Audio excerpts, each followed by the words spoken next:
ভয় পায়ে পিলপিল করে চলতেছে, একজনে জিজ্ঞেস করতেছে তুমি কোথায় যাচ্ছ?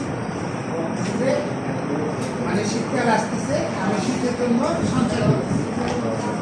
আমরা শীতের জন্য সঞ্চয় করবো না, আমরা সঞ্চয় করবো যে ভবিষ্যতে আমরা ডাক্তার হবো, ইঞ্জিনিয়ার হবো, স্থপতি হবো, বিদেশে লেখাপড়া করতে যাব।